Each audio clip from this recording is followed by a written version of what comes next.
La victoria de las elecciones no fue de la centroizquierda, fue la de la izquierda, esa sin apellidos. Desde ahora, nunca la izquierda había tenido tanto poder. Esta victoria es superior a la de Salvador Allende, esa que ocurrió el 5 de septiembre de 1970, esa victoria icónica.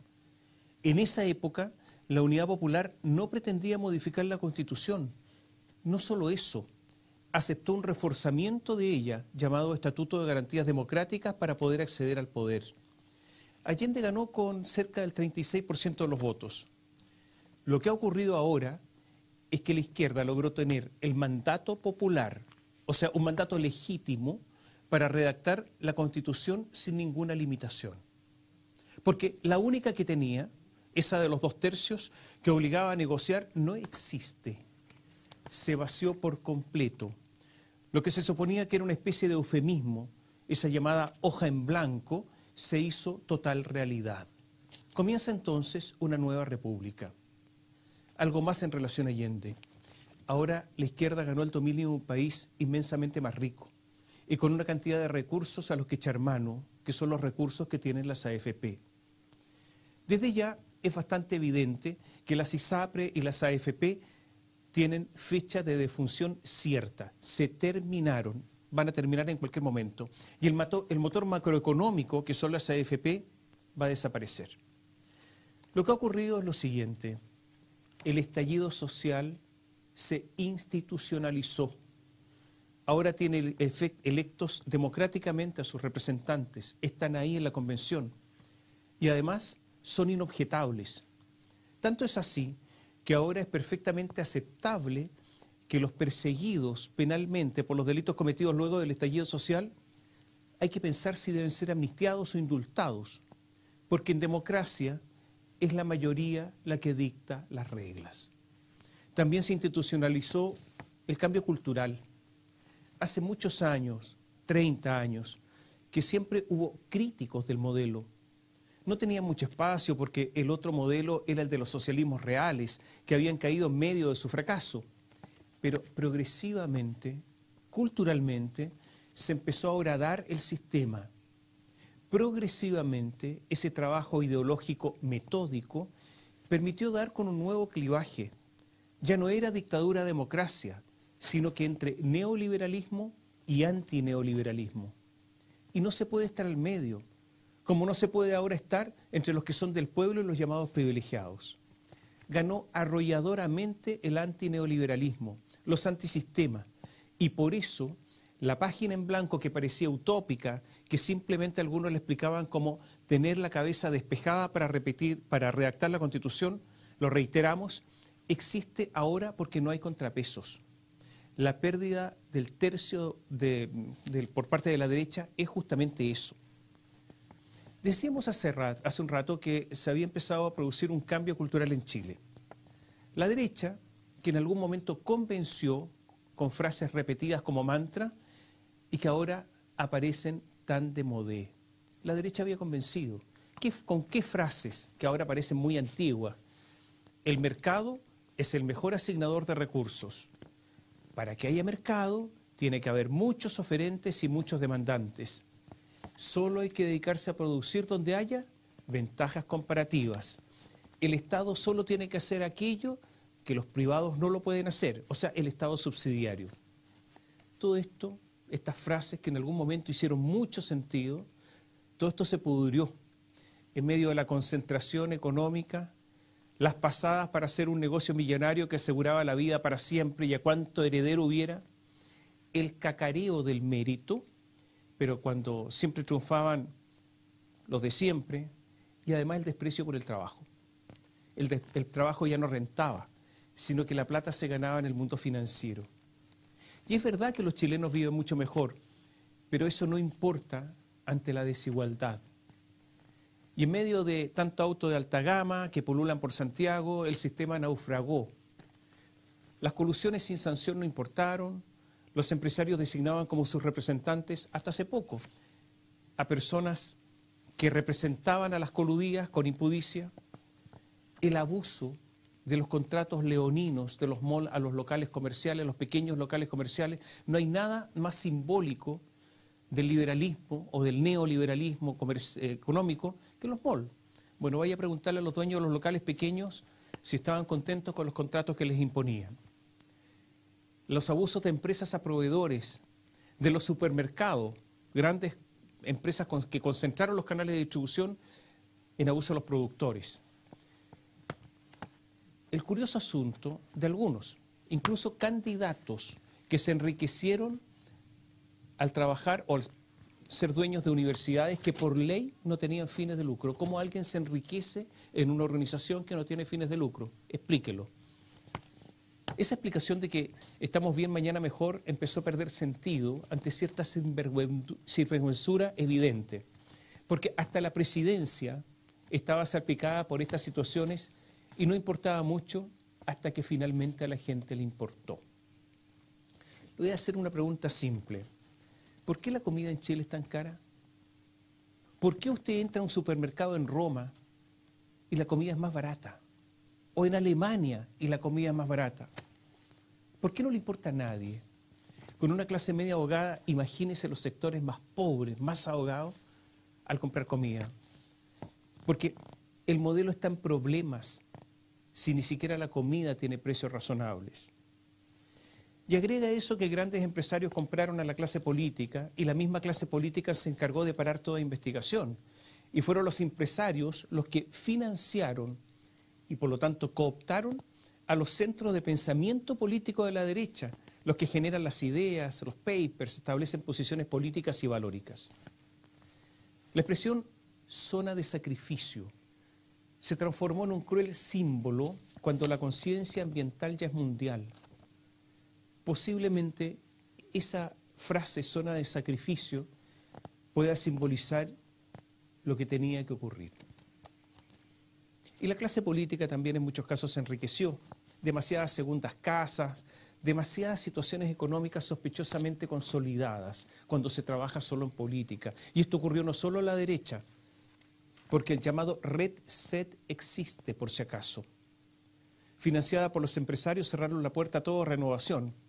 Por eso, la que se va ya no es solo una clase política sin ideas, sino también una clase política envejecida. Porque se puede envejecer bien o mal, en forma estúpida o sabia. Y está clara, o está claro, cómo envejeció la clase política que se va. La ex nueva mayoría, se llamaba ex nueva mayoría porque ni siquiera fueron capaces de encontrarle un nombre, fue una crítica de las privatizaciones del general Pinochet. Y al mismo tiempo recibía en forma oculta plata de Julio Ponce Lerú, el principal privatizador del régimen de Pinochet. O Marco Enrique Minami, cuyo padre, valiente, murió en manos de los servicios secretos del suegro del que le pedía plata. La crítica al modelo tenía entonces ejemplos abundantes, concretos, de inconsecuencias, contradicciones y también porquerías inaceptables. Y comenzó a permear en los jóvenes, comenzó a permear en las universidades, comenzó a permear entre los fiscales del Ministerio Público, comenzó a permear en los jueces y en los ciudadanos. Y esto viene ocurriendo hace tiempo, hace años, que en la sede del Partido Comunista, que está cerca de Plaza Italia, había un continuo ir y venir de jóvenes, mientras en las sedes del Partido Socialista, del PPD o de la Democracia Cristiana penaban las ánimas, o a veces se presentaba un ridículo dirigente de una juventud inexistente con cabellera encanecida y decía: yo soy el presidente de la juventud. Casi una comedia. Decíamos además que se institucionalizó ahora un cambio cultural. Son jóvenes que representan una generación a las que no les interesa tener auto, a las que no les interesa tener hijos, que pueden vivir en espacios reducidos, con una simple mascota. Los ganadores de estas elecciones son una generación de jóvenes inteligentes y con cultura, además con energía, y que hicieron campaña en la calle. Compare a Katy Barriga con el electo alcalde de Maipú, Tomás Bodanovich, sociólogo de 30 años. O lo que pasó en Viña del Mar, donde Virginia Reginato, que consiguió entre gallos y medianoche su licencia de enseñanza media, fue defenestrada por Macarena Ripamonti. O lo que pasó en Valdivia con la victoria de Carla Amtam. 7 comunas incluyendo los puertos, sí, grandes puertos, los de Valparaíso y San Antonio, y la gobernación regional de Valparaíso, son del Frente Amplio y sus aliados. Una verdadera paliza. Lo de la comuna de Santiago fue una aplanadora. No solo perdió Felipe Alessandri frente a la candidata del Partido Comunista, sino que lograron 8 de 10 concejales. Y en Providencia ganó Evelyn Matei, pero perdió la mayoría en el Consejo Municipal. Y Germán Codina, alcalde de Puente Alto, y Rodolfo Cartes, de la Florida, ya fueron notificados por la mayoría de concejales opositores, liderados por militantes del Partido Comunista, que toda decisión colectiva deberá ser consultada a la gente, a sus bases. Y por lo tanto están transformando el municipio en un organismo de consulta permanente. El centro político, representado por la antigua Concertación, se vació completamente. Porque algunos dicen, es que no hay nadie que represente el centro. Yo hago una pregunta, ¿existe centro que representar? La Democracia Cristiana eligió un solo constituyente, uno, que fue Chaín, y un independiente que iba en sus filas. El PPD eligió a solo 3, o sea, todo esto es muy patético. Al Partido Socialista le fue un poco mejor, pero al ver a la Democracia Cristiana agonizante, pretendió irse al Frente Amplio en alianza, y solo por el hecho de no abandonar al hermano menor, que requiere cuidados, o sea, el PPD, no le permitió ser aceptado, no le fue permitido ser aceptado. Es verdad que el Frente Amplio y el Partido Comunista no obtuvieron tantos votos, o sea, Beatriz Sánchez en la segunda vuelta presidencial obtuvo 2 puntos más, bordeando los 20 puntos, que lo que se obtuvo ahora en esta elección. Sí hay que indicar, pero la verdad es que en términos relativos fueron unos vencedores. Y si hay que indicar a un ganador, necesariamente hay que mirar a Giorgio Jackson. Pese a todos los problemas que ha tenido Revolución Democrática, el triunfo de Jackson es enorme. Pero ante el desplome de la derecha y los partidos que lideraron la concertación, el triunfo es evidente. Quedará como una paradoja que los demócratas cristianos, los PPD, los radicales, los socialistas, que pidieron el cambio de constitución, se están muriendo junto con ella.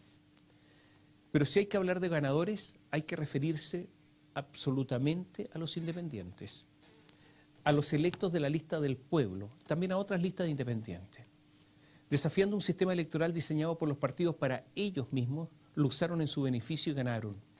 Tuvieron obviamente muchos votos, y si bien son la cara visible del estallido social, porque la lista del pueblo es el estallido social que se consolida, bueno, es una lista antipartidos, pero es evidente también que tienen muchas coincidencias ideológicas con el Frente Amplio y con el Partido Comunista y con sectores del Partido Socialista. Recordemos que el PS tiene 15 constituyentes.